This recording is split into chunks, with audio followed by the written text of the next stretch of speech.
kwa nguo yako, lakini sasa hivi siwezi ona. Naam. Jopur mag kambi rego niang mar Nzoia nigi geno mathoth motelo ne limbe mar jatend piny William Ruto e imbo mar Kenya. Jopur go geno ni Ruto dhi loso ewi midhiero magi kaachiel gi gowi maromo bilion 1.1 ma kambino pok ochulo jopur mage kuom thuolo mar dweche 19 mokalo. Jopur mane otero niang magi ne Nzoia Sugar bando kambino omenda maromo milion 370 gi kwayo jatend piny mondo ochop singo mar chiro kambi mar Nzoia kaka ne osingo e kinde campaigns motelo ne yiero maduong' mokalo, ka bende gisiro chiro mar keto kambino e lwet joket mwandu kaka yo mar ting'e malo. Ruto ochako limbe mare mar ndalo 4 e imbo mar Kenya odiochieng' ma kawuono. Akija ataonana na hasola number 1. Na hasola number 1 ni mtu wa jembe, ni mkulima wa miwa. Sisi tunaumia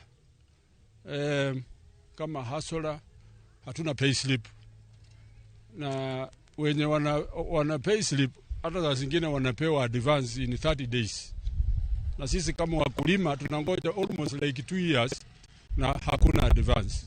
Sasa tunataka tukae na yeye atusikize, aelewe shida zetu, na hiyo ndio itakuwa ya muhimu sana. Tuna matumaini kwamba kuja kwa president kutatusaidia, shida zetu zitaisha, watoto wetu wataenda shule wasome, tutaanza kuishi kama Wakenya, tutaanza kuishi kama wafanyikazi. Saa hizi hatuishi kama wafanyikazi. Nyuma yangu ukiangalia hawa ni wafanyikazi.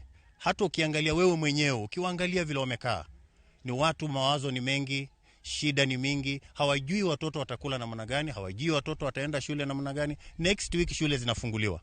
Hatujai fanya maintenance for 5 good years. Tulipoahidiwa kufanya maintenance ya 500 million, tulipewa shilingi milioni 200. Shilingi milioni 200 haiwezi kuamua hiki kiwanda. Sasa mimi nakuomba utuletee shilingi milioni 600 wafanye maintenance hii kiwanda. Tunapofungua kiwanda isianguke ama iharibike, ndiye isiake miwa ya